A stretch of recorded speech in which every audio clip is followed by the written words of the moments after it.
Ladies and gentlemen, the elections have come and gone. A week has passed since since the elections have closed up. The Liberals have gained one more seat in Ontario with a recount that happened yesterday. And I'm here, I'm back, speaking with the elections wizard, the master of the vote count. That's all I got. Drew Oya. Thank you for coming on, Drew, to talk about the elections with me. There's so much to discuss. So much to discuss. There's we are entering a new era of politics. You know, the Trudeau era is done. Long live the Trudeau era. Just keeps Yeah, going. it just keeps going. I mean, we're out of it, but we're not really out of it. You know, it's there's a lot of stuff about Trudeau's the prime ministership of Trudeau's tenure that kind of continues on to this day. Um, I mean, but it's an yeah, here, interesting combination of like continuity and like total appropriation of like Tory talking points. You know, like yeah, Carney's out there basically headlining all of like half of Pierre Poilievre's platform. But at the same time, there's probably going to be a lot of continuity with the Trudeau administration as well. So, of uh, course. but the Liberals, the Mighty Morphin Liberals, strike again. Yeah, shapeshifters. Them, absolutely. They lean one side when it matters, and then they can lean the other side when it matters to them. I mean, it's sort of like the I guess if to talk about like just the broad context real quickly before we get into the Montreal specifics. I feel like 2015 we knew as this kind of like leftward shift of the Liberals, right? At least in terms of the campaign, right? That campaign, they're talking about running deficits. They're talking about decriminalizing, legalizing weed. They were talking about electoral reform. And then they ran to the left of the NDP even, and that was kind of one of the reasons that the NDP, who was then official opposition, lost as many seats as they did, and the start of the Trudeau reign, the Trudeau Yeah, era began then. yeah. I mean, Mulcair came out of the gate saying, I think they're like right before the election, he was like celebrating Margaret Thatcher's achievements or something. And then during the campaign, some journalist baited him into saying that they wouldn't run deficits. And literally the next day, Trudeau came out and said, "We will run deficits and we're going to build infrastructure. It's going to be great." And then literally, if you look at that day on the like polling averages, you just like, Yeah, there you and go. it's There it the is. Liberals just ran away with it. But it was Mulcair's to lose at that point. All the NDP really had to do was show up and be the NDP, and ironically, that happened to be the year that they didn't have a leader. They had a Yeah, Liberal as a leader and not an NDP. incredible. So So that was the first election I voted yeah, in. yeah, and so Trudeau was able to fake being in the NDP, and it worked out pretty well for him. Yep, yep, yep. And then he 10 years resigned, later, and here we now are. and Yeah, now it's Carney's turn to fake being a conservative. exactly. So But we'll see. Actually, we'll see how fake it is. the circle of life. Cue the circle of life. The circle of life. Anyways, that's sort of the broad context for the elections the past like what 15 years. But here we are, minority government for the Liberals after the election. Right now, they're sitting at 169 seats, so just shy of that 172 for 172 or 171, I believe, for a majority. 143 seats for the Conservative, 23 for the Bloc, 7 for the NDP, and 1 seat for the Greens. Oh, hold on, I have a sneeze coming. Yeah, I mean, I think the Excuse me. Something I'm allergic to these results, I guess. I thought you were I thought you were gonna mute. Anyway, um, go ahead. Yeah. So I mean, I guess the story, the broad story for this election is really gains for the Liberals and the Conservatives. I believe was it Liberals went up exactly 17 seats. Conservatives went up even more by 23 seats. The Bloc, the NDP, and the Greens, because they did have 2 seats before, all lost. The Liberals ate everyone's lunches, ate all the smaller parties' lunches. And here we go. I mean, it's massive loss for the NDP. They used to be at 24 seats. Now they're down to 7. They've lost party status. The Bloc couldn't fight off the Liberals in Quebec, despite Carney's, just like he said, his 6 on 10 French. Clearly, that was not his proficiency in French was clearly not an issue for Quebecers who decided to rally around him. Carney and the Liberals gained a lot of seats around Montreal, around the Montreal area. Yeah, I mean, in terms of the rise of the Conservatives, I think there's a lot to look at there. I mean, especially among young people, I think that sort of extra 3% that they got over and above what they got with in the Harper years, for example. I think they maxed out at like 39 point something, but and were able to get a majority with that because of the divided, progressive vote. But in this case, I think they hit like 43 or something, and I think a lot of that extra 3 came from, they do a lot of like micro targeting. They do a lot, and they also have like Mack trucks full of money driving up to their headquarters, coming from every billionaire in the land. So and also to their adjacent sort of media outlets that obviously don't have campaign finance restrictions. But I think at the same time, if you look at the sort of decline of the NDP and the rise of the Conservatives, you can see, like, I think there are 2 really key characteristics. One is the sort of opposition versus sort of alliance. So like the NDP tied themselves pretty tightly to the Liberals, and were sort of consistently shown to be sort of too desperate to like be willing to stand to the Liberals in any sort of meaningful sense, whereas the Conservatives were just opposition constantly. But I think the other thing, that the other real contrast between the NDP and the Conservatives, is that Pierre Poilievre was like unapologetic about aligning himself with social movements of a sort. I mean, he brought donuts to the convoy.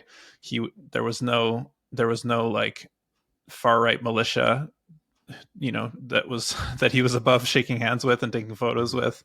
I mean, he really made an effort to play to and connect to that base in a I am with you kind of way, in a connecting on the ground with those sort of militants. I mean, you had the main person from a far right armed sort of fascist group, openly racist group that he was meeting with. He got very little flack for that, given what that was, whereas Jagmeet, I think was started out as like trying to sort of pursue the like Jack Layton path of like, oh, we'll be better liberals than the liberals. But then, because he's so similar, and he was chosen because of his similarity, I think, to Justin Trudeau, he wasn't able to differentiate himself, and so realized over time that he had to sort of, attack billionaires and like champion progressive policy and all this stuff. And that was to the good, but it was in the context of this sort of like vibes-based branding exercise strategy for the party, and did not, I think, by contrast, when thousands of people were hitting the streets for Palestine, Montreal, you didn't have Jagmeet coming in and like meeting with people and meeting with activists and like connecting in a way where they saw him. So you didn't have that sort of militant base of enthusiasm to spread the word about the NDP. Obviously you're not going to win an election based on the sort of enthusiasm of, I don't know, a few thousand activists. But what you are going to win an election on is based on those few thousand activists becoming champions of your party, and then going out and telling all their friends, and proselytizing.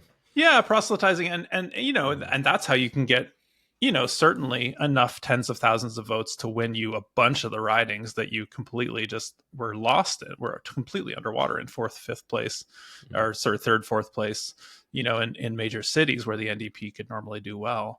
And you just didn't see that. You didn't see it with the housing movement. You didn't see it with the, you didn't see him showing up on, picket. I mean, you saw him showing up in picket lines a bit, but not in a way that, I don't know, left an impression. You didn't see him showing up for like tenant organizers necessarily. Whereas I think Polyev really was doing that on for the extreme right, which is obviously ascendant and well funded and has all kinds of advantages. But I think that that's really a divergent point between those two parties, and you see the sort of undeniable result, in the election tabs. And I think Montreal is a real interesting place to look at that because yeah, Pierre Polyev shows up. He connects with people. He says like, look, housing Mhm. prices have increased by 3 times. And then Jagmeet wasn't showing up and doing that sort of in those sort of movement spaces, which are, I think, just a huge opportunity in a place like Montreal, where you do have really active movements on a bunch of different fronts. Right. But yeah, didn't do it. Yeah, yeah. It's from what I saw, the strategy from Jagmeet for any of the Montreal visits was just sort of like just floating above, maybe going to some kind of like just the main like campaign. Like it was kind of like a bubble that they existed in, right? Where I think I really like that point you're making about how on one level Pierre actually makes the effort to kind of go and like meet with this kind of like whatever like grassroots of like the right wing, right? And Where take the Jagmeet, risk. Take the risk of like, of course, and Jagmeet would have to take a risk to do that too. But he didn't yeah. take the risk, and Pierre Polyev did, and he was like, he assumed it, as they say in French. He's like, I'm gonna meet with these guys, and I'm not gonna apologize for it. And Mhm. I think that wins you tremendous credibility. Sorry, continue. Yeah. No, no, I was just saying, I think from the visits I saw in Montreal, Jagmeet did like a little housing announcement on the like the Peel Basin, right? Talking about the federal lands they want to use for social and affordable housing. Uh outside from that, a campaign launch event in Urschlag. Outside of that, I think he visited some of the striking daycare workers, but it was really just kind of like just real in and out, just kind of like it really felt like just there for the photo op and then boom, you're gone to the Yeah. next thing. No, that's the image I have of Jagmeet in Montreal. Like every time I see him in Montreal, he's got somebody in front of him with like a super, like one of these big heavy very, very expensive looking camera with like a Yeah, yeah, yeah, stabilizer on it, yeah, yeah. getting the footage for whatever promo video is going to put out. But there's no, it's very much, yeah, he shows up, he's a celebrity, everyone's like, oh, there's Jagmeet, and then he's gone. Whereas like, yeah, you see Pierre Polyev, like, he's spending hours, you know just chatting with people after his like giant rallies. Of course. Let's get into some key writings. I think there's some key writings in and around Montreal that I think really are useful to talk about the story of this election and the different shifts we're seeing, right? I mean, if we're talking about conservatives, let's start off with that. So the conservatives did not win any of the writings in Montreal, um, but they were second, albeit a distant second in a few of them. I think the closest one. I mean, let's talk about the closest one for the conservatives in Montreal, which is Mount Royal. So this is TMR. This is the little. Drew, how would you describe TMR or the town of Mount Royal for people who are not familiar with it? Well, there's an immigrant sort of, very vital sort of immigrant neighborhood, is kind of a landing spot for a lot of sort of first generation migrants in Park X, Park Extension, which is like right next door. And Right. between Park X and TMR, there's literally a wall. Like There you there's go. literally, if you cross the street from Park X to go to TMR, you have to go around. Like you literally Of have to course. walk all the way down to Jean Talon and like go over a block and then go up. There's no direct route, and so I think that's my best explanation of TMR. Oh yeah. Oh yeah. Just along Ekadzi, that gigantic hedge that keeps the unsightly residents, the mob, the masses of Park X away from the quiet, quaint life of those in TMR. TMR, it's technically not part of the city of Montreal, I believe. I think they have their Yeah, own kind of operation going on there, which is, I think, very telling. A lot another of times, beneficiary of, yeah, de-amalgamation. there you They get go. to keep their tax base, keep all the benefits of living in Montreal without paying for any of them. So Yeah, TMR, you get sort of like maybe like the wealth of Westmount, but without like the kind of like, oh, like I guess I want to say the class. Or maybe you do have it there, but yeah, it's so TMR, the town of Mount Royal. This was an incredibly close race for where is it? I have it here. Incredibly close race for conservatives and liberals. So this is the seat held by what's his name? Why is it not showing up here anymore? This was a seat held by Anthony Housefather. For those who are unfamiliar, he is one of the big liberal Israel pundits, big schlocker for Israel. He runs, I believe, he sits on the board of the Canada Israel Interparliamentary Group. Um, yeah, and he was against the conservative candidate, probably an even bigger Israel supporter, Neil Oberman. Neil Oberman, sort of notorious for being behind a lot of the kind of anti-Palestinian legislative Yeah. attempts.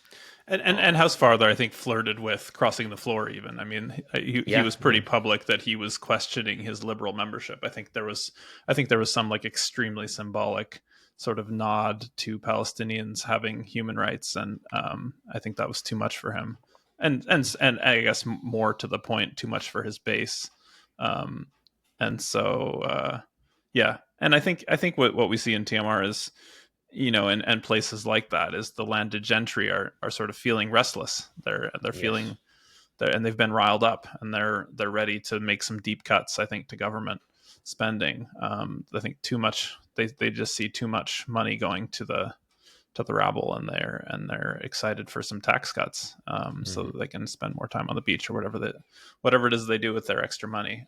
Invest in more second homes, I guess. Hmm. Hmm. And so I think that's really what we're seeing with the conservatives in those kinds of writings. I think there is obviously the conservatives have made a really, you know uh, more persuasive than usual case to the working class as well. So I think that's another factor, but I think that's what we're seeing in TMR. Yeah, in TMR we have Anthony Housefather, who ultimately won the election. He won it with 25,544 votes, or 51%, 51.06% of the votes. Neil Oberman, the Conservative Party candidate, 20,244. So he was 11% behind, 5,000 votes behind, which is honestly pretty close. That's probably a little. It was a little uncomfortable, I'm sure, for Housefather, because I think during elections night, as they were counting the voting boxes, you saw TMR remained blue for a large part of that count until, of course, they reached the more liberal ballots in that area. I think the story. I mean, you've seen this. We've talked about this on the show before, but you've seen this effort by the conservatives to really try to like break into Montreal, right? Because like otherwise, Montreal, West Island, Montreal, pretty strong liberal fortress. Like there's a reason that like they gave Trudeau Papineau. There's a reason that like even on the provincial level, like despite massive unpopularity for the liberals, they maintained their strong force in the West Island. But you see that sort of like group, that sort of population shifting now slightly, only ever so slightly, because they weren't really able to crack through any of the writings. Like I think when I look at other conservative second place finishes, Saint Laurent they were second place, but it was like 14,000 behind. But they were second place essentially across all of the West Island. All of the Anglo West Island writings are second place, even going out into the further out into like Vaudreuil or like some of the other kind of like distant writings. So you see. I mean, I think the conservatives knew that they had the support there. That's why they sent Pierre to do all those events, those rallies in the West Island and Point Claire. It's why they sent Pierre to do. I think he visited a synagogue in TMR back in like the winter. So like obviously conservatives see an opportunity there, and they're trying their bestest. But ultimately, they could not break through. It was clearly the liberals, and their rallying behind Carney to fight the tariffs was clearly a stronger mobilizing force.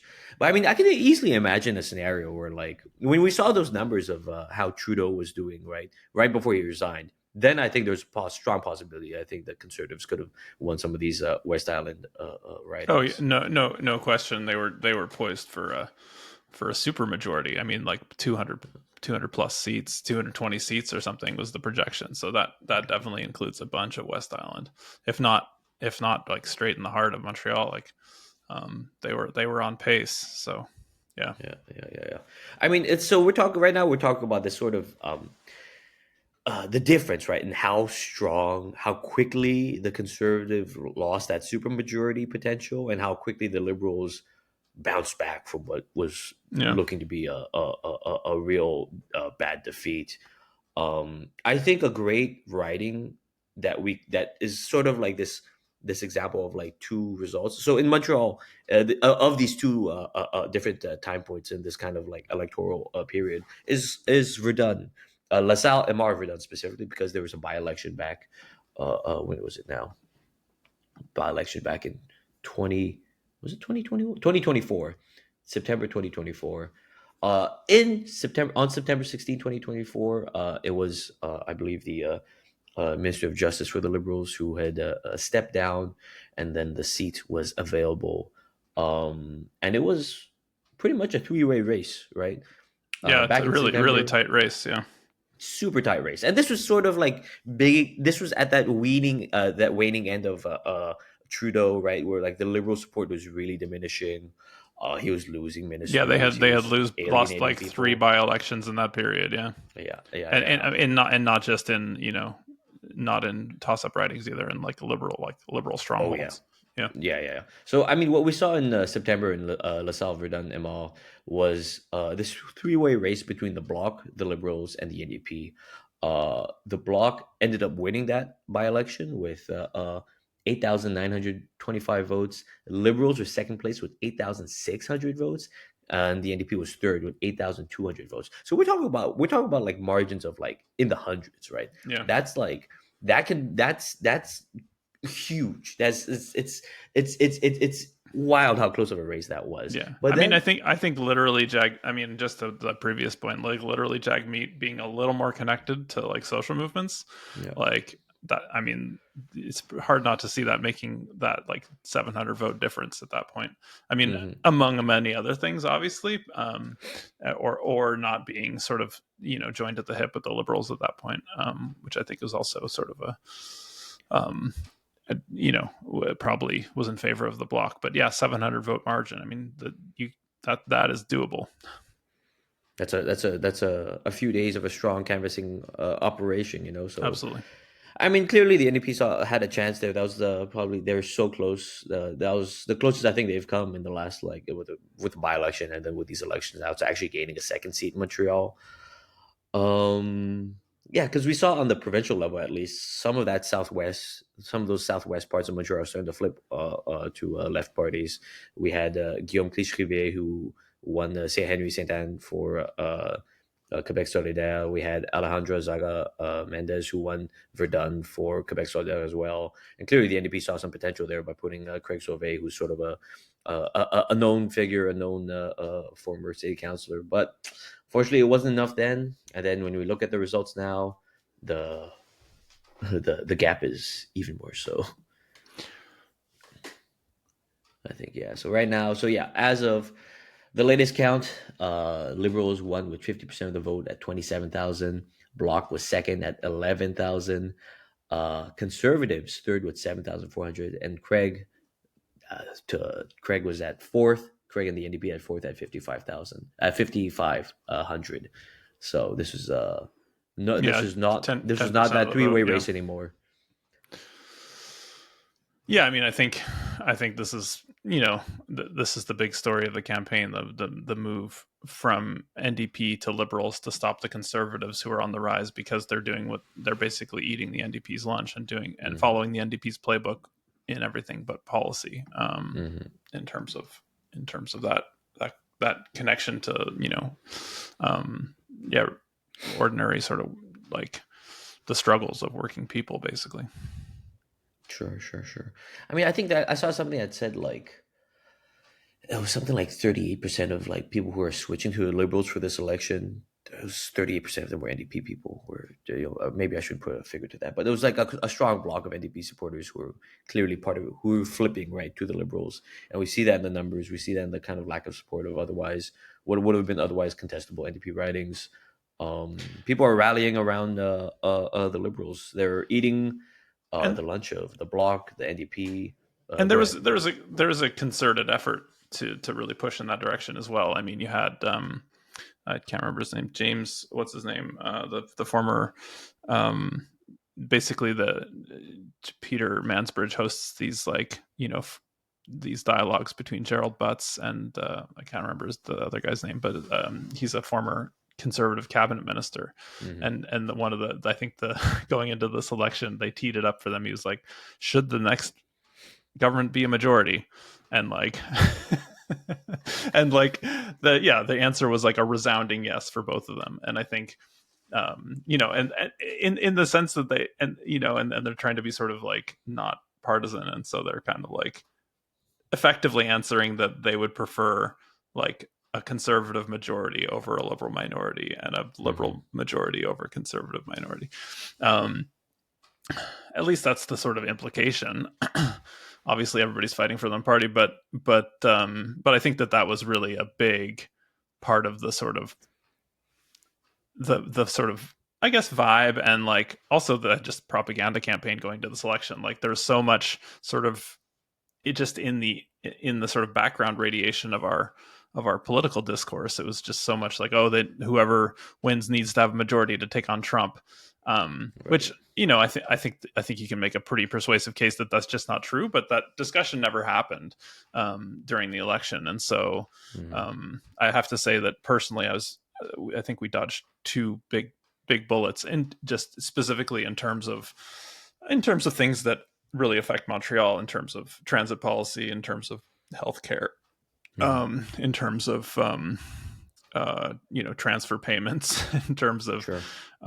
in terms of environmental policy. All those things could have that there are disastrous outcomes that could happen under a Carney majority and under a Pierre Poilievre majority. I mean, I think Pierre Mm-hmm. Poilievre majority, like the axe would be. I mean, he was holding the axe like fully extended over his head, ready to bring He it was down on ready. the government before the election even happened. So that goes without saying. But I think with Mark Carney, what you've seen the Liberals, especially when they tilt right, like they just did, especially when they're in this sort of Tory mood, can make big deep cuts, and big cuts that the conservatives can't even contemplate. I mean, Brian Mulroney was blushing when the Liberals took power in '93 and immediately just gutted federal housing, finished the job really, taking the axe to that and setting the scene for our current issue, like for our current housing crisis, Mm-hmm. and also took the axe to healthcare transfer payments, just like massive cuts, deep cuts that they've never sort of you know um, put back that funding, and you see the sort of total crisis in our healthcare system as a result, and the total refusal to tax corporations or wealthy people. That is a bipartisan consensus once again, and you sort of had the Trudeau Liberals sort of flirt with that, and then of course Carney took it away, right? So the net result of either of those majorities is could be a real acceleration of inequality. Whereas I think Mm-hmm. minority at least gives movements a chance to have a say. It gives minority parties a chance to have a say. It gives the people basically a chance to go up the middle, while the liberals and conservatives continue their bickering, Mm-hmm. and at least hang on to some of the vestiges of the welfare state that we still have. And I think that's tremendously consequential in Montreal, that there's a minority. Mm-hmm. Right. Of course. Yeah. I think. Yeah. It's honestly like I think as a ostensibly a progressive person, it was quite a relief to see that they hadn't just won an outright majority. I think my money was on them winning a majority that I think it was to me it was a question of how much of a majority, right, and how much of an outright say they would have. But I was kind of pleasantly surprised to see them just fall right short. That was nice because now, let's like you're saying, now you have people who are going to be power brokers, right? Like the Greens have some say, the Bloc has some say, even the NDP had 7 seats without party status have a say. It's going to be interesting to see how they go along with this. I mean, to talk about, I think this is a good segue, right? Because we're talking about the way that Montreal um, has an outsized say in this. I think when I think of one person who it could be part of that kind of power brokerage, I think of Alexandre Boulris in Rosemont, right? So this is like if we look at the electoral map, you'll see one tiny little orange, this orange heart in Montreal. It's been that way since I think 2019. But that's you have Chateau Rosemont.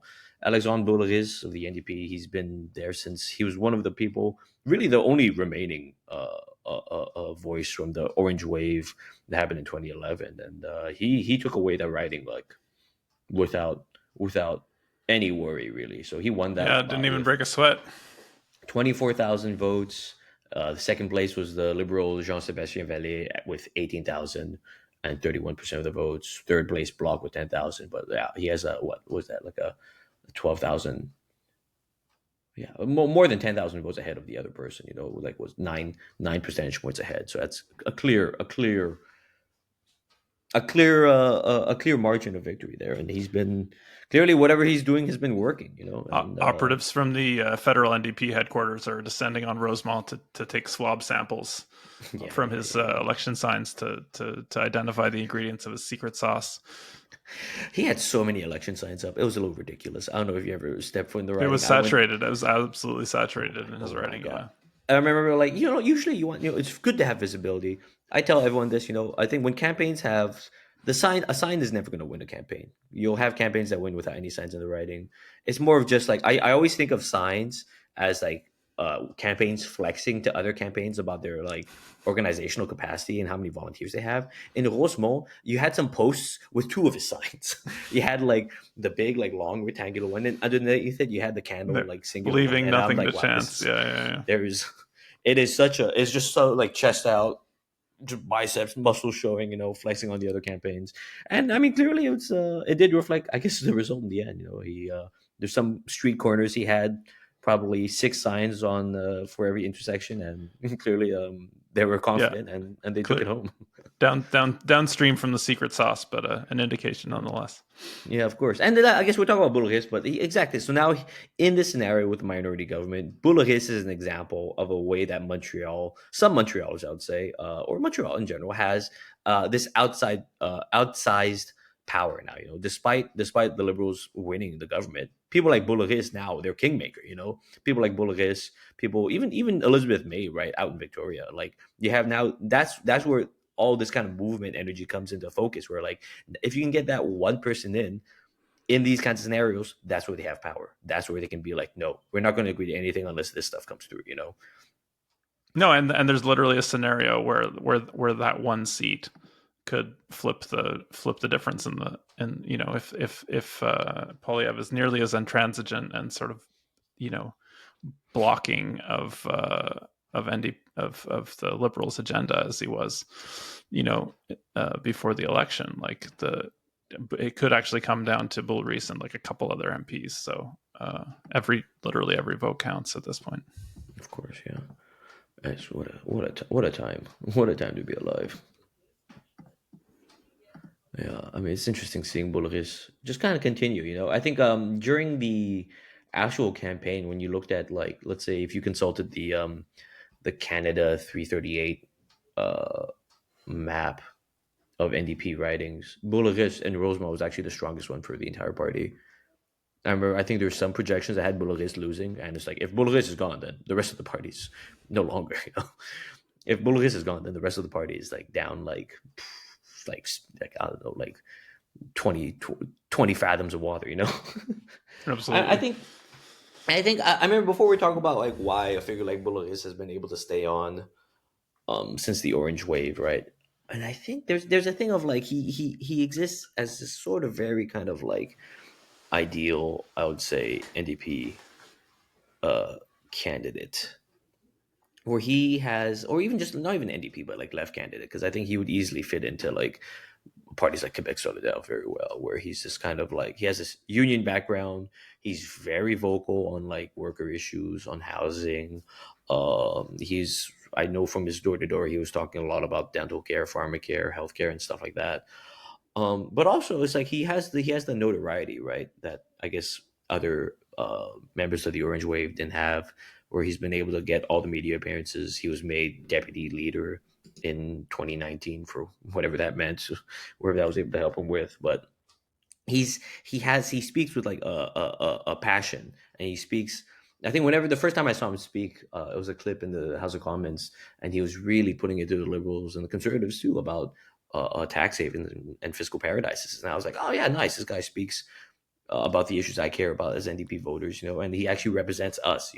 There's a favorability there that he was able to get out NDP voters in that riding, right? Because it's always like who can mobilize people, who's going to be a figure that is going to be able to talk to the members, because there's membership, there's supporters in every riding, right? But who's going to be able to get enough of them out to outnumber the other ones, you know? And I think we saw. I mean, there's something telling, I think, maybe about this, where it was something among each party's. Now this is like a national poll, but like among each party's membership, it was leader favorabilities, and I think Pierre and Mark Carney both sat above 90%, and you saw Jagmeet Singh at something like 64% among NDP membership, right? And that's an issue, right? Like, despite if you have him saying the right things, like he was doing at the debates, despite him sort of making the right movements, doing these kinds of like left shifts in the party, if your support is at 64%, you have there's no retention you have among membership. Yeah. There's no retention you have even among, I mean, no, less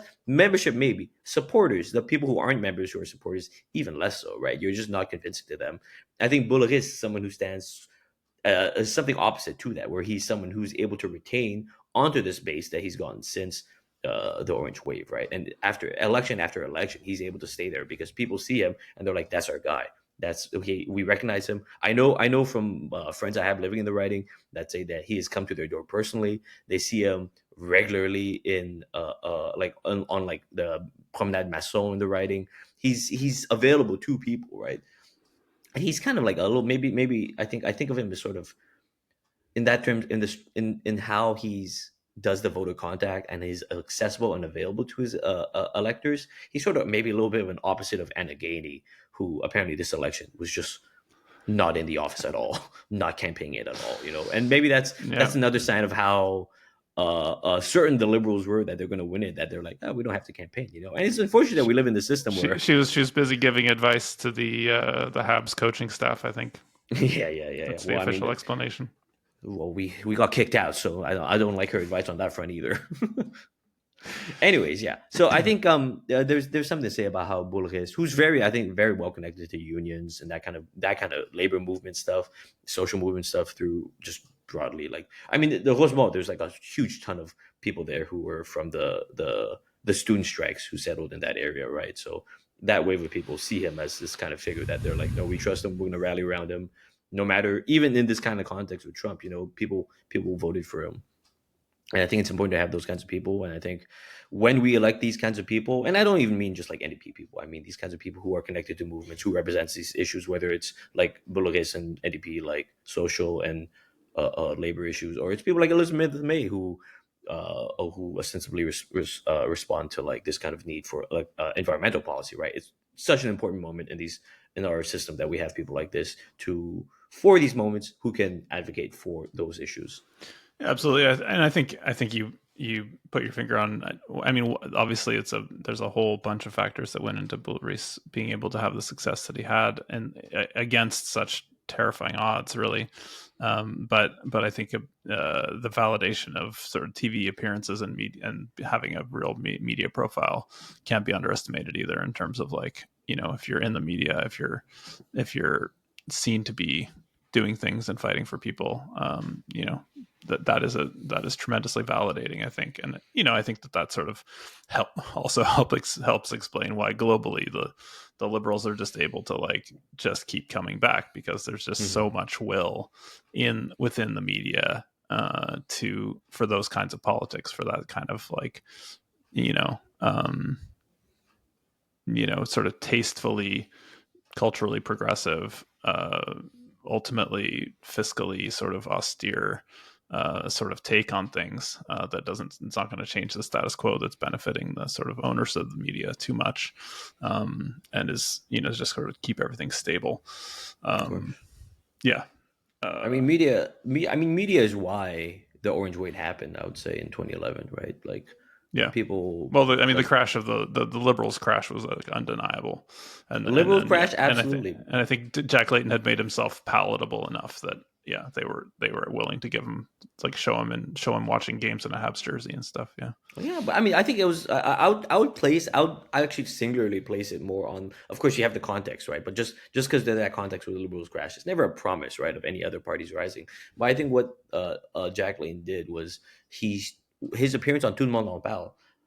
that like gave him like recognizability, gave him like a huge sway. Like that put him in everyone's TVs, right? That put him in every home, put his face everywhere. And that's something the media can do, right? I mean, it's like a lot of times it's like media that kind of But he also nailed it. Like I think of course, of everybody course, else of has been course. on, every other NDP leader's been on TMLP, but yeah, Of course, of course. But I mean, it's I think it's that kind of media thing that carried Layton, that allowed him to project whatever his persona onto all of televised Quebec, all of the broadcast audience of Quebec. It's what helped make that orange wave happen. If we didn't have those kinds of media appearances or that ability to really project personality and kind of character across the province, we wouldn't have those kinds of wins. And I think that's one of the things we can talk about for Boulris. He has that, right. He's absolutely, been absolutely. the sole Quebec person, and there's a lot to say about how, like, I guess Quebec does have this like because Radio can exist, because we have this like French service.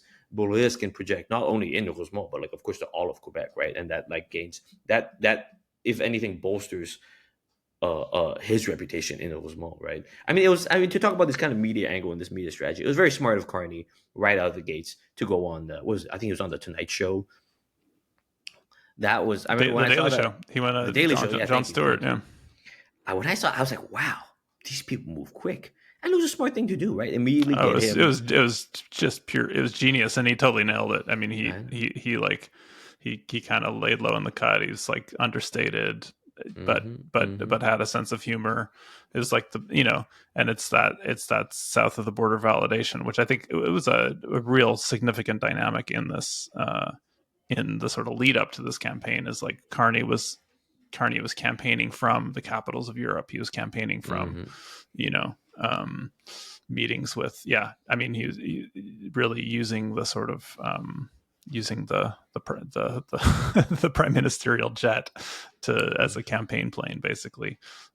Whereas, and I think Doug Ford was doing the same thing. He went on the I think it was the Tonight Show. He went and met with a whole bunch of people in Washington. And of course, you just get huge media coverage because the U.S. is the sort of ultimate validator. So Of you have course, sort of Bill Reese going up a level in terms of having that Quebec reach, and then you have Carney going up a level in terms of having that international reach. of course. I mean, this what's more liberal than just being on the Tonight Show? You know, it's like if we talk about the liberal media diet, he knew to put himself right in front of not just a Canadian liberal audience, who of course is watching the Tonight Show for the most part, but other liberal audiences, right? And then I don't know, I feel like liberals love that kind of stuff, love that kind of cosmopolitan stuff, right? He's visiting every European capital cities. Anyways, to move the conversation back to Montreal, I think I think if we're talking about the liberals, because right now so far we've talked about sort of NDP performances in places like La Sarre and Verdun, Rosemont to contrast it. If we're talking about liberal performances now, I think we already talked about how they won La Sarre and Verdun, but I think Outremont is another kind of good like bellwether for the liberals and liberal gains this time. So this is one of those ridings where Rachel Medallion, someone who's the incumbent MP, she won by a large margin. I think she had 26,000 votes, 55%. Second place was the Conservatives, Ronan Reich, at 12% with And this is 5,900 Thomas votes. Mulcair's writing. This is the original This is, NDP yeah. breakthrough in Quebec. I mean, there was nothing before that, Yeah. and then he held it for a while. But now it's just a complete bright red liberal stronghold at this point. And Ben Dion, credit to her patience. She hung out for 10 years before she got a cabinet, or 9.5 years before she got a cabinet seat. Patience and Cozy. hard work pays off, I guess. I mean, waiting is a little easier when you get like six-figure salaries. Yeah, I mean, I would pay a couple $100,000 a year to wait around. I would probably be more willing to wait around myself. But Yeah, yeah, yeah, yeah. I'm like, I'll think about it, and then I'll think about it, and then I'll say yes. But anyways, this is like a perfect example of like this like liberal blowout. 55% to 12%, 11%, 10%. I mean, NDP. I think there is a story to say here again, maybe similar to Amal LaSalle Amal Verdun, about how poorly the NDP did in this riding. yeah. And this is a riding. So there's been some boundary changes in Montreal ridings, like in Outremont, in Laurier Saint Marie, in Ville Marie. Um, for the most part, this was actually supposed to have been an improvement for the NDP, where I think Outremont expanded eastwards to include some of the plateau, the heartland of Projet Montréal, very strong strongholds for Quebec Solidaire, and ostensibly left base there. Especially if you look at like poll by poll results in like 2021, you see like there's a decent NDP showing in kind of along the main, in the neighborhoods around the main, around the metros.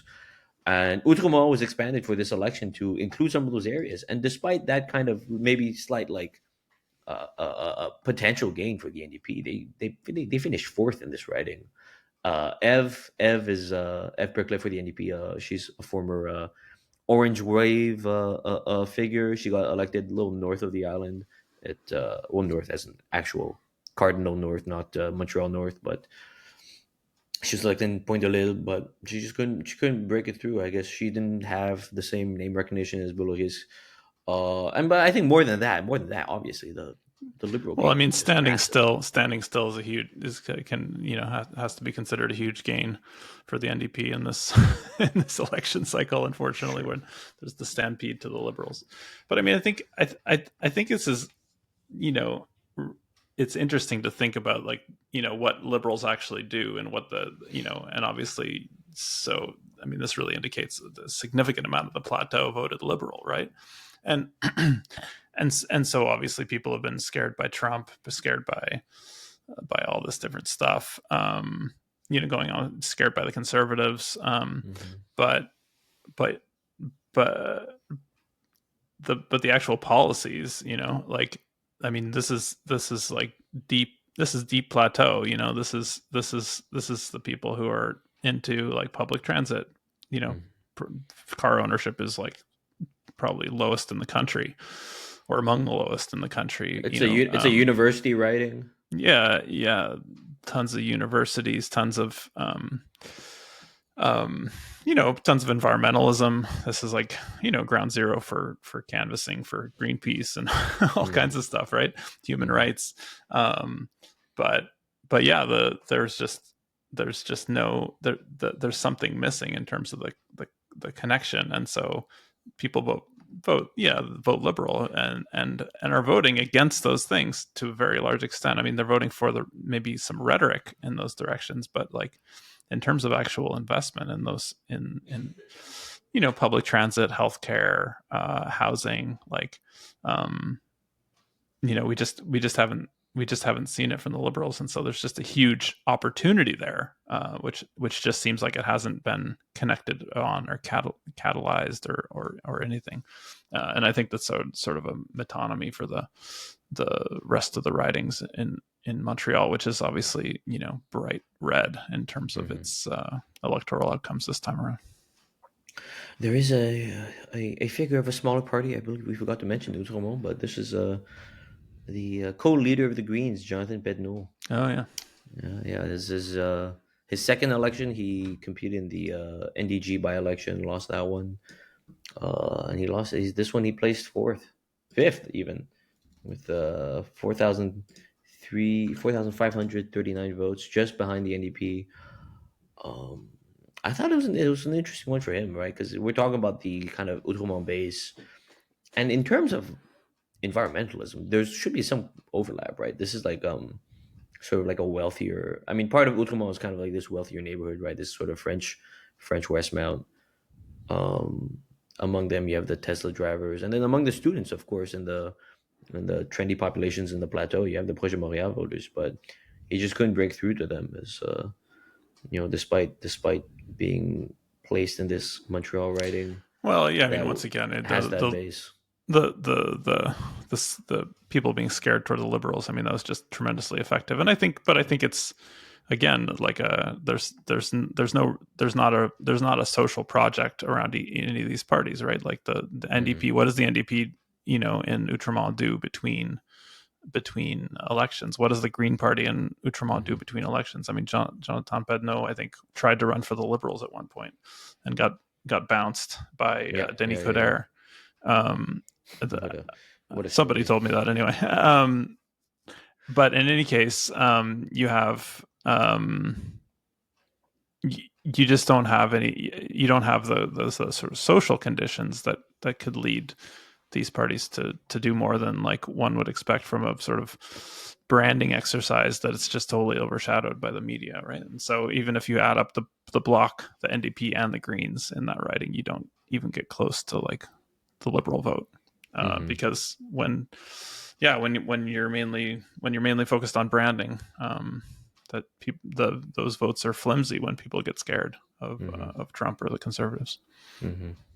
Yeah, yeah, And yeah, for sure. the interestingly named Ronan Reich Yeah, I came in know. second in that riding with Very 12 curious. percent. Very curious to walk around Outremont with a large Hasidic population. You have this guy named Reich Yeah, running for the the, conservatives. A little on the nose, guys. Come on. That's not right. yeah, it wasn't the second Reich, but Reich came in second. So Hey. Yeah, no, I mean, the conservatives always have those gigantic signs. And of course, they're defaced quite quickly. Let's, Drew, let's talk about the bloc. Let's talk about the bloc Québécois. They've been around for a while since the 90s. I mean, there's some, I think a it was, mystery wrapped within an enigma. yeah, with a little side of, huh? I think the bloc have been around for a while now. I always tell people, I think the people from the ROC, the rest of Canada, I think sometimes have a hard time understanding the bloc. Even as Quebecers, I think you and I have a hard time understanding the bloc sometimes. But they're always there. To explain them a little bit, they sort of represent. They kind of are optimized. They're in this. They're like hacking the system. They're not even hacking, just playing by the rules. Where this federal system, this electoral system we have, the Westminster parliamentary system, it was sort of set up for regional parties, and you don't really have parties that are regional, except maybe the Conservatives to some extent. Um, but the Bloc is a regional party, and they always benefit for that, right? Where we see right now they have, I think, the exact same, even to the first decimal point, percentage of support nationally as the NDP, but because the NDP is so spread out and the Bloc isn't, they get to actually have some 20 odd seats because of that, right? To me, the story of this election in Quebec around Montreal was going to be how sort of a battle between the Bloc and the Liberals, right? Because the Bloc represents sort of this. They're always there. They're always like, if you look at the numbers, they're always there, and sometimes they like undulate, but they're kind of like background radiation, like when like astronomers take photos of the sky, and then eventually you get to that point where it's just that radiation in the universe, stable, always there. There's that noise always going on. That's the Bloc in Quebec. Most people are like, I don't know who to pick for. I'm just going to pick for the guy who represents my province, and They're a parking lot for votes. I mean, yeah, you're yeah, dissatisfied with everything else, or you don't particularly excited about any particular project. Let's go with the Bloc. And yeah, I yeah. mean, they're a very curious sort of combination of. I mean, under Gilles Duceppe, they were very like had a very socially progressive vibes. They had like a huge number of very diverse looking sort of candidate slate, at least in Montreal. Um, and yeah, it definitely had some very like socially progressive, economically progressive positions. But then but then they can just turn on a dime and turn into like cultural conservatives where they're talking about like the notwithstanding clause and like Mm-hmm. um, being being sort of reactionary against migrants. Like, I mean, and they can just do that in the same breath, and it's kind of there's kind of like a whiplash that you can get sort of trying to keep track of their positions. You're just like, Mm-hmm. what is going on here? And the same thing, yeah, they're like economically progressive. They'll support certain social programs where it's just like transfer payments to the but then transfer payments to the provinces, but then at other times they're like, oh well, we already have a dental care plan, so we don't like your dental care plan, Mm-hmm. so we oppose it. It's just like or it's an infringement on provincial autonomy, which I don't know. Yeah, I mean, it's just yeah, those politics are meaningful, and I don't really agree with them that much, but at least when there's like an actual social program at stake. But yeah, it's interesting. It's just like you can you can contain, they contain multitudes. And I think Mm-hmm. they have former conservatives, and they have the like former executive director of Greenpeace Quebec. Like, Mm-hmm. uh, Mm-hmm. you know, there's like, I think you were just saying, like, there's literally like, um, they were, formed out of a piece of the sort of progressive conservative, party in the 80s. And Mm-hmm. so there are literally MPs who were originally elected, or there's one MP, I guess, who was Oh yeah, originally elected Plamondon. as a progressive conservative who's part of the bloc. And then there's, yeah, like the, like, probably quite socially progressive, like former executive director of Greenpeace, who's definitely environmentally progressive, in the same party. So it's kind of, it's a big tent coalition, sort of united by vague gestures toward Quebec autonomy. Right. Yeah. So, and people don't mind that. I think they've continued to have, more or less success. They certainly haven't disappeared as a force.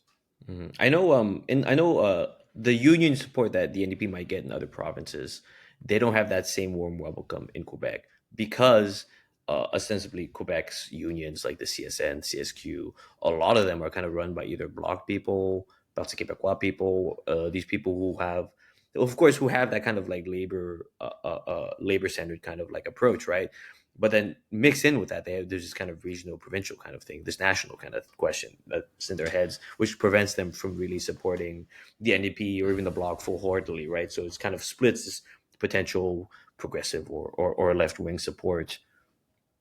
And I think it has to be said at the provincial level, that has really been just a huge gift to the to the ruling class, because the sort of financial elites, because you have two parties where the labor has to be in coalition with financial elites. And and either you're with Pierre Carl Pelado and like a bunch of labor leaders in the in Right.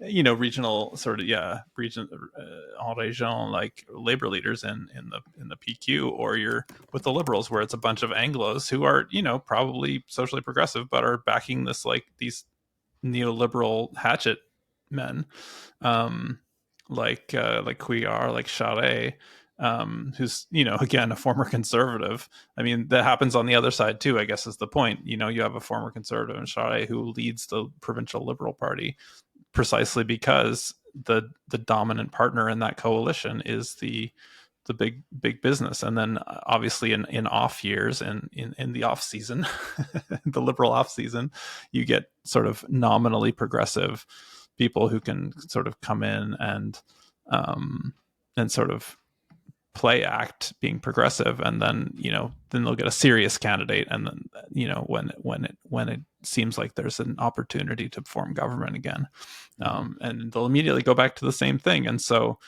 yeah, and again, like, Quebec Solidaire, of course, like, fits right into that problem. They're like, okay, well, we'll split the sovereigntist the sovereigntist coalition, which has already owned like less than 50% of the population. We're going to split that further and like create a progressive wing of that, and Mm-hmm. then somehow, with a nominally like a quarter of the voting public, you're going to create a coalition. But you, like, the real electoral answer, unfortunately, for the sovereigntist sort of plan, is to actually create a majority. Like, you have to find a coalition that's a majority, and there is a progressive majority, but it's never able to express itself because it's always being subsumed under the national question. And I think that is that, at least until you win independence, that is going to be detrimental to those causes, and to the ability to make gains on behalf of the working class. And so I think the bloc is, a, a reflection of that, because you're always going to be when you're the environmental progressive, when you're the labor leader, you're always going to be the junior partner to the Mm-hmm. capital, big sort of capital interests. Mm-hmm. Well, I think before you talk about the variety of candidates the bloc runs in terms of actual political alignment. On one hand, you have sort of the more, let's say, ethno nationalists, the people who are saying, the people who are a little more aligned to the conservatives. And then you have people who are kind of a little closer to the left, right? The labor people, like you mentioned, environmental people. I believe you were talking about Patrick Bonin. That's right, in Repentigny. Yeah, and Repentigny. So there's a little riding just across the tip of Montreal East on the northern shore. But Repentigny, we have Patrick Bonin who won with 26,000 votes, just 2,000 ahead of 2,000 some change ahead of the Liberal vote there. This is something they were able to hold on to. You know, it was a little bit of a closer race. The Liberals gained quite a few seats from the bloc and the suburbs, but this is one that they were able to hang on to with this sort of progressive candidate. There's been a lot of comparisons made between Patrick Bonnet and Stephen Guilbeault, given that they both have this environmental activist background. It's going to be interesting to see their different approaches to, I guess, I mean, we've already seen Guilbeault's approaches to, I guess, how he translates his his environmental activism to parliamentary procedures and positions. Yeah, It's yeah. going to I think be, Gilbo has become a master of mistaking the proximity to power with the possession of it. yeah, yeah. That's great. But that's his personal journey. I'm not going to interrupt him on his learning process. But Take your time, Steve. we'll be here when you come back. But yeah, I mean, it's interesting. You have the former executive director of Equiterre, or the former executive director or the director of Greenpeace Quebec. So two, arguably two of the most, maybe not the most prominent, but two of the certainly top 5-10 most prominent sort of environmentalists in the province Mm-hmm. now in different parties, sort of facing off nominally in parliament. So I think part of me hopes that I'm wrong about Gilbo's proximity to power, being his sort of mistake.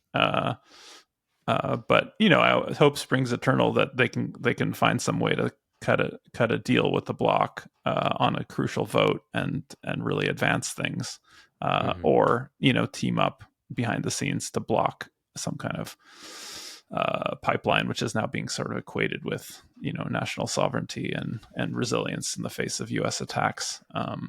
But I have my doubts. Of course, But yeah. hope springs eternal. Yeah, you're talking. It's going to be interesting seeing what they agree on, what they disagree on between Patrick Bonnet and Stephen Giebel. You talk about pipelines, Drew. What's going on with pipelines? Is that in the news? Perhaps did you read something this morning about pipelines? Truly, your psychic powers precede you. Yeah, absolutely. I mean, there was an op-ed this morning from Martin The logic, Patriquin, wasn't it? Martin Patriquin, a esteemed investigative reporter for the Logic, who noted that 65% of Quebecers voted for a party this time around that basically is super excited about pipelines going through Quebec, and obviously that's Quebecers have really made a point of blocking pipelines in the past. So there's an interesting contradiction there, and I think again, I think it goes to the point we talked about before, which is people are more scared of Polyev and Trump than they are about voting about any other substantive issue, which is I think is going to have some very unfortunate results. I mean, we're really lucky to have the minority there, to sort of slow that process down. But certainly there's going, if the Liberals and Conservatives can team up, they can push it through. I'm sure they can find a way to sweeten the deal enough for Monsieur Legault, to that he'll back it. But there, I think the fact remains, I don't think that was an expression of 65% support for pipelines. I just think it creates a difficult terrain for the, let's say, 30 to 40% of Quebecers who are very strongly opposed to pipelines to assert themselves. I think we're going to have to see a sort of resurgence of the grassroots activity and anti-pipeline movements that has been so vital in Quebec. I actually made a video that for the breach at one point, about how we actually got so many different fossil fuel projects sort of shut down, and how that creates, it's really inspiring sort of on an international level in terms of creating a climate friendly future. But in any case, I think we're gonna have to see a lot more of that if there's definitely going to be a push. Carney, after all, is makes no bones about being pro pipeline, and also about his Alberta roots. So they're keen to sort of not give Polyev anything to hang his hat on, because obviously they still see him as the main opposition. So the left has a lot to do to get to assert itself discursively, assert itself in terms of legislative priorities and so on, if that's going to shift around. But the bloc has expressed its opposition. So I think that and I don't know if the NDP is just the NDP, but and has a prominent Albertan in the caucus now. 1/7 of the caucus is from Alberta. So that it'll be interesting to see how it all plays out. Yeah, of course. I mean, there's something that sort of feels like slightly on the back burner this election is the environment. Seems like there's these more, I don't know. I mean, I want to say pressing, but what's more pressing than complete climate catastrophe? I mean, that's the thing. It's such a curious thing. I mean, I think honestly, it's what we're seeing in terms of the radicalization and the sort of craziness is in part like an unprocessed a reaction, a kind of a symptomatic of an unprocessed emotional background burden of living in like a climate catastrophe, and like I don't think people have been able to metabolize it, because the media doesn't give us any collective discussion about it. It's just sort of like, oh, there's climate. If you drive a Prius, you're better on climate or something. Like that's pretty much the extent of like the public discourse around it. But then people are sort of aware at the same time, because climate activists are sort of constantly trying to punch through with like big actions and sort of provocations and stuff. Like people are aware in a background way, and so then you have these weird things like in the US. I mean, in Canada, you have like sort of this outright climate denial, but it's usually in kind of a more rational seeming form, which is like, oh, they've actually started referring to Alberta oil as like clean oil now. I mean, hilarious. That's just like the mental gymnastics have gotten to that extent. I mean, this is the dirtiest. You have to burn a huge amount of oil to get the oil out of the ground even.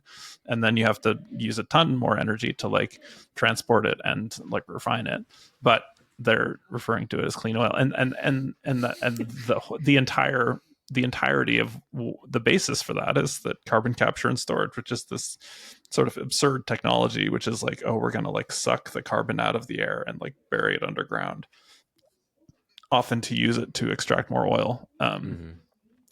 But in any case, that's the sort of tenor of it. And in the US, you have just absolute madness, where you have like, there's every time there's a hurricane, there's like conspiracy theories that are like quite mainstream, that are like about how the Democrats are controlling the weather. Right. And it's like, yeah, I mean, you're so close to getting it. Like they literally are controlling the weather, but through policy for the last 70 years, not anything else, not through like weather control networks or whatever. And yeah, it is going to be absolutely detrimental to your family's home and everything else, right? But we have so much trouble making the connection, because I think the gap is so big, and of course the elites have created these massive crises in terms of like, because they cut the housing budget, because they have gutted healthcare, because we didn't address the sort of fundamental problems at the heart of the U.S. Of the American project, and so we have this Trump guy, and so yeah, we're dealing with all these crises that seem like they're more pressing, but certainly they are taking up a lot more of our mental bandwidth. And obviously dealing with Trump is going to be necessary. to deal with the climate. Like Of course, yeah. you can't have the most powerful military power on earth saying drill baby drill, and proposing that you become the 51st state and become a, even more of a glorified gas station for the US, Hmm. without, like, you have to address that directly, but nobody wants to address it while addressing the climate. It's always sort of that comes first, and then climate Separate. sort of gets put on the They back imagine burner. something separate. Yeah. But I guess another thing to say is another article I read this morning is just this incredible headline, that I just have to read to you. Um, it's time to shift from relief to gratitude as Carney helps steer the climate transition. So this is Nice. a liberal publication. I mean, a increasingly liberal identified publication on the West Coast called the National Observer. But I think this is indicative of some kind of like bigger shift that we're talking about here. You have like liberals who never quite and it's basically, the whole article is just like a puff piece about how Carney knows, how he understands the climate. He could be a world historic figure. Even you have Bill McKibben quoted, the sort of founder of 350.org, talking about how much of a genius Carney is on the climate. And Hell yeah. it's just like we just spent 10 years doing this. We just Mm. spent 10 years learning the lesson that liberals can believe everything that we all believe about the climate and still act completely, and if not more effectively. I think Justin Trudeau's like actual argument was, we can get the pipeline built and the Conservatives can't. Like, that was his literal Mm. argument. And you're going Mm. to see the exact same thing from Carney. And and I don't know how many years it's going to take for the scales to fall from our eyes, and for us to see, for liberals specifically, to see, oh, actually he's not a climate champion. But like, it shouldn't take any time. Like, we should be able to like look at the last 10 years, look at the 10 years before that, and the 10 years before that, all the way It back to just happened. Kyoto. Yeah, yeah, yeah. Yeah, all the way back to 1990, and say, like, look, like, we know what the deal is here. Like, the Hmm. industry is going to dictate terms, and they're going to obey them because they're liberals. That's what they do. And so, um, the proper response is not shifting from relief to gratitude, whatever that means. I have no idea what that means. It makes no sense to me. But neither of those things are the things that we should be feeling. Like, the things that we should be feeling are motivation to take advantage of a liberal government, of a minority government, and the weakness of that government to set the agenda and to say, like, look, climate isn't something that gets negotiated in back rooms. It's something that gets litigated in the streets, that gets Hmm. litigated through popular power, that gets litigated through shifts in culture and mass popular uprisings, basically, because that's the only thing that's going to do it, and it's the only thing that's made real progress. I mean, I think Quebec is that perfect example. Like, you had really deep, genuine, like, commitment to, on the cultural level, on a like community organizing level, on a policy level, all working in concert to like stop fossil fuel expansion in Quebec. And if we can learn from that and bring it to the rest of the country, then that's how you do it. But there seem to be a number of sort of small L liberals who are just absolutely um, um, determined not to learn that lesson. So I hope they can figure it out soon. That headline of "we should switch from relief to gratitude," to me, there's kind of like a, almost like a North Korea kind of like, we are grateful. Like, this kind of like No, exercise. I mean, it really is befitting of the is it the dear leader? I can't remember which one's Yeah, yeah, yeah, yeah. Kim Jong Un or Kim Jong Il, but in any case, yes, there's very dear leader energy going on Dear here. Leader Mark Carney, thank you for saving us. When he was born, the birds sang in his 6 on 10 French. Okay, Some, definitely, the Canadian media is partaking of some Carney Juche. Is that yeah, how you yeah, say yeah, it? yeah. That's a new Jucheism. I want to talk about. I think this was a good discussion. Thank you, Drew, for that discussion of the environmental side of things, which is clearly lacking. Clearly an opportunity, I think, and a reminder to continue pushing on that front. I think one thing that was a little that I found surprisingly lacking this election was the discussion of Palestine. I not just the discussion, of course, because it was, I think there's moments in the debates where like the question was asked by Jagmeet to Carney to call it a genocide, and he refused to do so. He said he didn't want to politicize the issue. More than just the discussion, I'll say actually is the actual voting results in and around Montreal. One thing that we saw in the elections in Great Britain was the election of five independent MPs who were Palestinian organizers. This time around, we had a few around Canada who were very like staunchly pro-Palestine. I can think of there's like we had an NDP candidate in Papineau. There's one in Ottawa. We had a Davenport in Toronto organizer who came from the Palestine organizing base. Those are the ones I'm aware of. None of them were able to break through. There's no real withholding of votes from any kind of population demographic who had Palestine in their concerns, who were concerned about Palestine. Because we saw and that to me that's been kind of this thing I've been keeping an eye on in the last elections in the U.S. and Great Britain. Like I was saying, Great Britain, five independent candidates who were elected as Palestine, essentially pro-Palestinian candidates, and then of course with Kamala's election and well the Kamala's non-election in 2024. I remember the story of that to me was in Dearborn, Michigan, and these other kind of suburban ridings near Detroit that had massive turnout for Biden in 2020, just not showing up for Kamala, and a lot of people directly, no, it's because of what Biden did in Palestine, And I wonder if and I was kind of expecting to see some shape of that in this election in Canada, And not and only that, I mean, in the didn't U.S. show up. There was polling that showed that basically if they had a different position on Palestine, they could have won that election. Like not just in Dearborn, but like across the board. And I think even that was understated because I think you had such a critical mass. I'm talking about in the U.S. now, but like such a critical mass of sort of youth understanding through social media and everything else, like of the genocide that that is happening still right now, um, and and there was such an intransigence on the part of the Democratic Party, um, just to absolutely not just let it happen, but absolutely back it to the hilt, and to absolutely suppress even the most symbolic inclusion of sort of pro-Palestinian voices. I mean, I think there was supposed to be a speaker who was going to like endorse Biden Harrison and Walls at the convention, and they didn't even let her speak. Like, and so I think that the effect of that on the base is like cascading because you have the people who are really engaged in that issue and really understanding it, and they're probably some of them are just like, screw party politics, I'm not voting. Some of them are actively hostile, as we saw to the Democrats.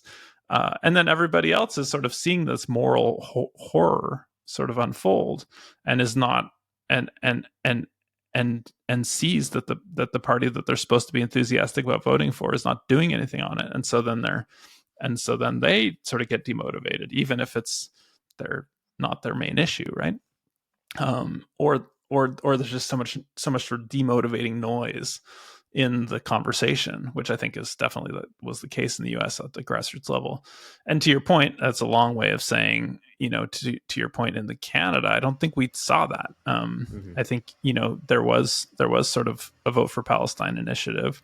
The vast majority of the candidates who were sort of met the bar of being, for Palestinian human rights. There was like 70 or more who were for the NDP. There was like a handful of Greens, handful of Liberals, and maybe a few Bloc, and I think no Conservatives. And so that was the scene. And like, did the Mhm. NDP benefit from that in any way? It's possible that they could have gone lower without that. It's possible. Mhm. Like, I mean, but it's just hard to quantify that, right? yeah, but not, but I can't imagine it would have been more than a point. I know it's hard to imagine that it would have been more. I have no idea. I can't really speculate, but I think, yeah, to your point, I think, and I think it goes back to what we were saying before, like if Jagmeet had been on the ground, like really doing the things that Pierre Polyev was doing to make him feel part of like those radical right wing fascist movements. If Jagmeet had been doing the same thing with pro-Palestinian organizers, like you could have seen a surge of people door knocking. You could have seen a Mm-hmm. surge of people like openly advocating, being like NDP, and like literally Mm-hmm. doing effectively um, chanting the party name. But you just didn't. You didn't have it. You had the rhetoric, like he did say a lot of the right things, but it just didn't. I don't think I never saw it connect into any kind of like enthusiasm or like endorsement or like mobilization. And I think that's the sort of crucial missing piece. And I think you have to sort of chalk it up to, because the party had such a huge advantage. I mean, they called out Carney on the national TV. Like they had the vast majority of the candidates who were sort of movement approved.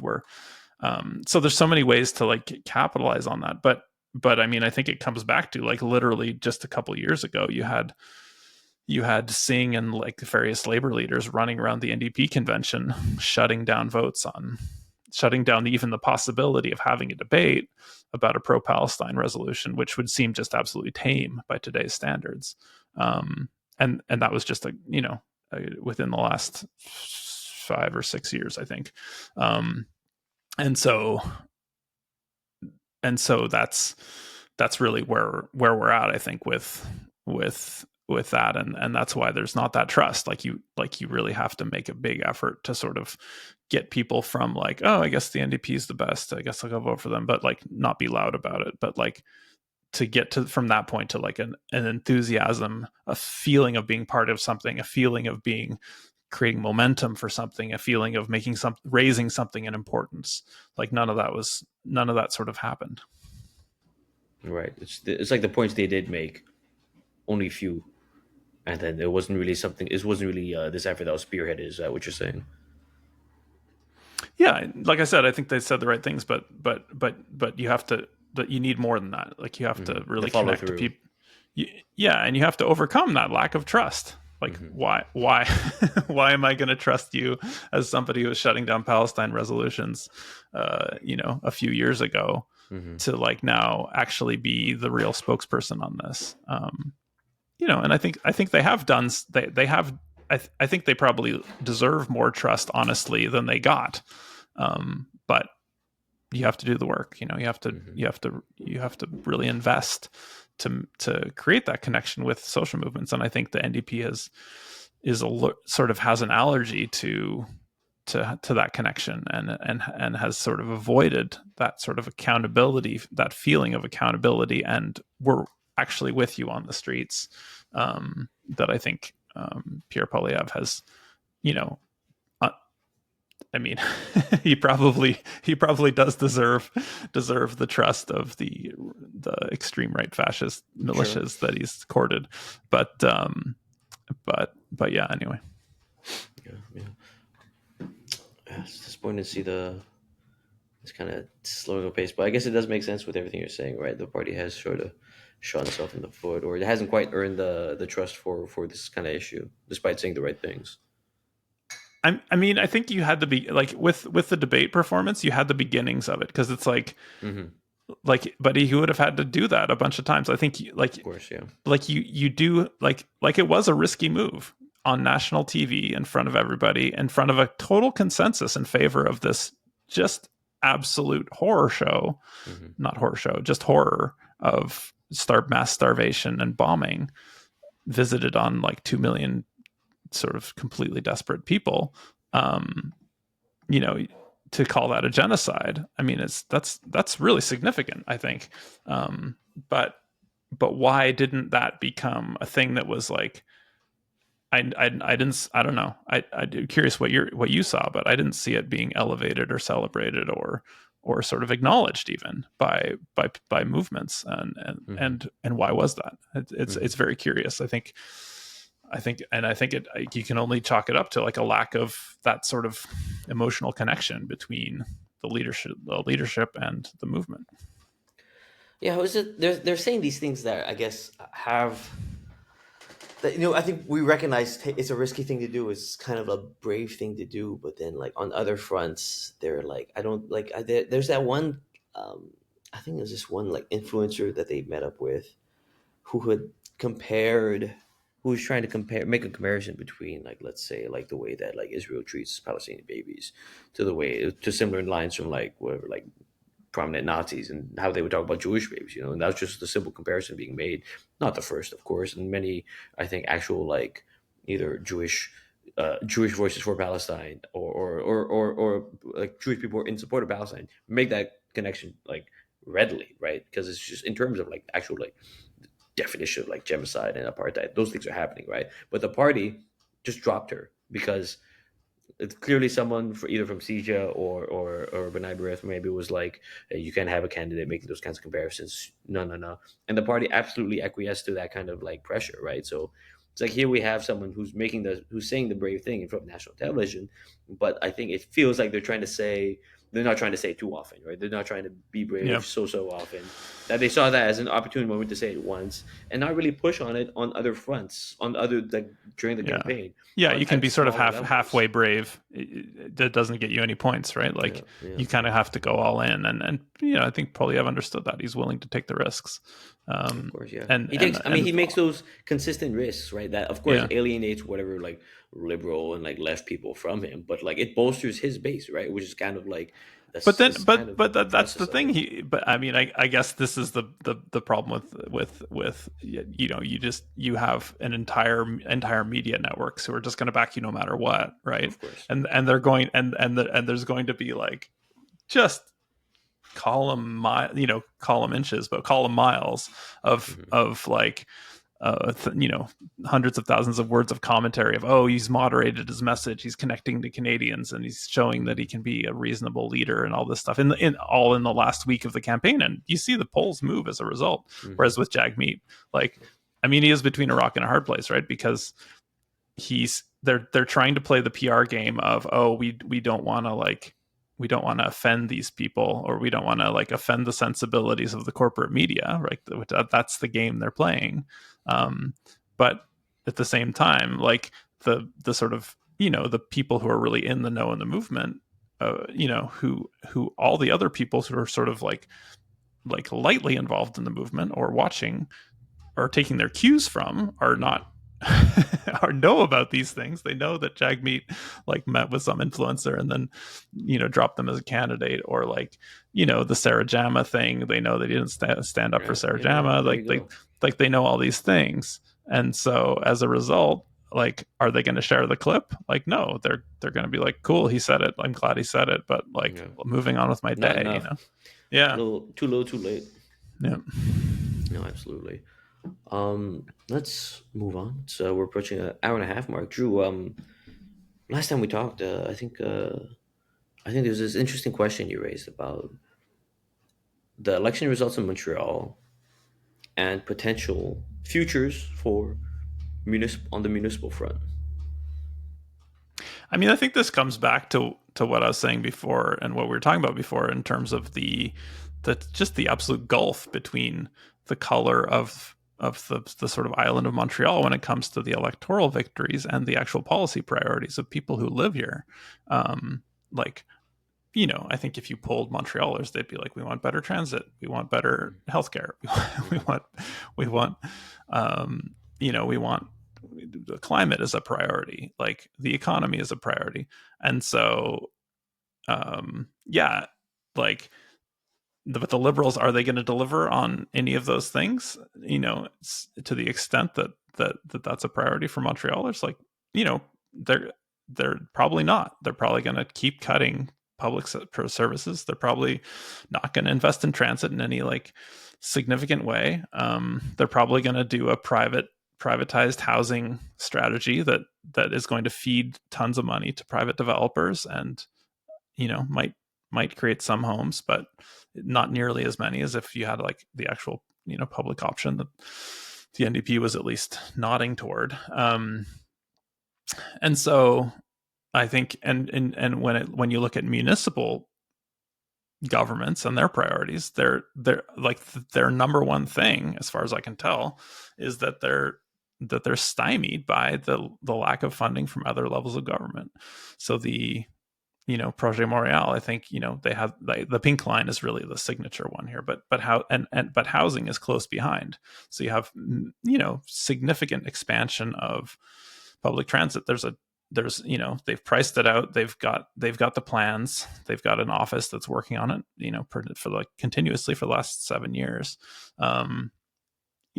And they've got it all plotted out, but there's no funding for it, and the city of Montreal doesn't have enough, or is not willing to use the taxation that it has enough to like fund that. And so you need help from the feds, you need help from the provinces, and the provinces are right-wing disaster. And with like, I think the CAQ has like 1 seat on the island of Montreal, or along those lines, and so there's very little leverage that Montreal can use.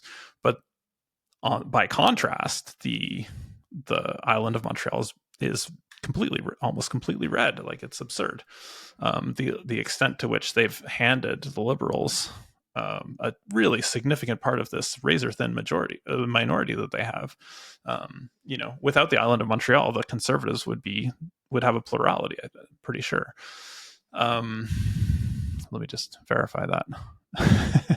but in any case, yeah, absolutely. The Conservatives would have a majority of this, or a plurality of the seats in Parliament, and Pierre Poilievre would be Prime Minister right now if it wasn't for Montreal. What is Montreal going to get for that in terms of our priorities? And so the municipal government, I think, could flex some of its muscle, and there's a lot of different ways to do this, but why not do an education campaign around the pink line in all those, and invite all those Liberal MPs to come and like have big, well organized rallies / info sessions about the pink line and why it's a priority to put, like, not honestly that much money from a federal perspective into expanding transit in Montreal. I think they could just straight up do a mass mobilization lobbying campaign. That's what I would do if I was, somehow landed in the mayor's seat. That would, I think, significantly contradict the norms of sort of how politics are done in municipal intergovernmental relations. And so you could scale it back. You could say, okay, well, we're not going to mobilize, we're not going to like agitate people to like put pressure on their MPs, but what we will do is like educational events. What we will do is create a context in which other organizers can pick up the ball and run with it, and community organizations can partner with us to like organize these info sessions and so on. But I think, and that's in stark contrast to what we've seen for the last, I don't know, certainly for the entire Valerie Plante administration, which is like, okay, we'll show up to the meeting with Trudeau, we'll ask nicely, and then he's going to say no, or just politely nod and then go away, right? Like, and that's the end of it. The pink line just sits there on the shelf, on some blueprints, for 6 years, without any progress being made in terms of like finding the funding and doing it. And now you have Carney, who's in power, but again, susceptible to pressure from the Bloc, susceptible for pressure from the NDP and the Greens. And so it's just a golden opportunity, I think, to remind them and say, like, look, we gave you how many seats in the island of Montreal? I think 20, 30. We hooked you up. Like, now hook us up with like a kind of minimal thing. And so that could happen on transit, that could happen on housing, that could happen on healthcare. That could have, like, they could revitalize the CLSC system on the island of Montreal. Obviously, there's provincial jurisdiction stuff which the Liberals love to like talk about until it's something that they actually care about, and then it's not an issue anymore. But the point being that there's huge leverage, I think, that Montreal could assert as a municipality that is just that just seems squandered, honestly. Like, right. You have all these MPs. What are they doing representing you? They're just going to sit in the backbench and do what they're told by Mark Carney? No, I don't think that's the way it has to be. I think they could really feel it. And if you make it enough of an issue and mobilize enough people and create enough energy around the next election, they it's not that much of a stretch to imagine that they could start to feel threatened, Mm-hmm. and their seats aren't safe for the next election, and maybe they actually do have to do something. Maybe they do have to get a meeting with Carney's chief of staff or whatever, Sure. and talk about this, and all of a sudden things start to shift. And you have Carney, I guess, in parallel, saying that he's going to maybe cut operational spending, or he is going to cut operational spending, but he's going to do pretty big deficit spending for infrastructure. When Mm-hmm. what better infrastructure to invest in Mm-hmm. than something that's going to affect the quality of life of I don't know, hundreds of thousands of Montrealers. Reduce climate emissions, um, create jobs. It's just win win win. Mm-hmm. But the missing piece is the political will. Why isn't the municipal level using its power, and just leaving so much on the table? Yeah, yeah, fantastic point. I mean, when I think about the pink line and the actual areas that it was supposed to hit, those are all liberal. Those are all liberal, and obviously it stops some stops in Rosemont as well, right? So it's like I mean, there's the thing of like you're. I feel like this is something I see on a lot of fronts, and I saw a lot at a lot during the some local debates during the elections just now. But like, there's it's a classic liberal line of being like, we're ready to give the money federally, but we want to make sure the province does too. But without the province money, we're not going to give anything. We're not gonna. It's not going to go through, and it's very convenient for them, right? To be so they get to be saying we support this. We support the either. I think the debates I was at, people were talking about this community center that was being built in Villeray, and they're like the the liberals are ready. We're ready to give them money. We're just waiting on money from the province now, and that's not going to come. So we're here. You guys got to go and get that money. It's just it's to me it's such an easy kind of like way of washing your hands of any real efforts. And I love what you're pointing out, right? Because like when we think about the island, it's like vast majority liberal right now, that tiny dot of NDP, and then the little tip that's like block with the Mario Beaulieu up there. You could have an easy caucus there. You could mobilize so much money for these kinds of infrastructure projects in this metropolitan area that would connect people more, that would reduce emissions around, and just be an overall a huge bonus for the city. But I guess yeah, you have that lack of political will, like you're saying.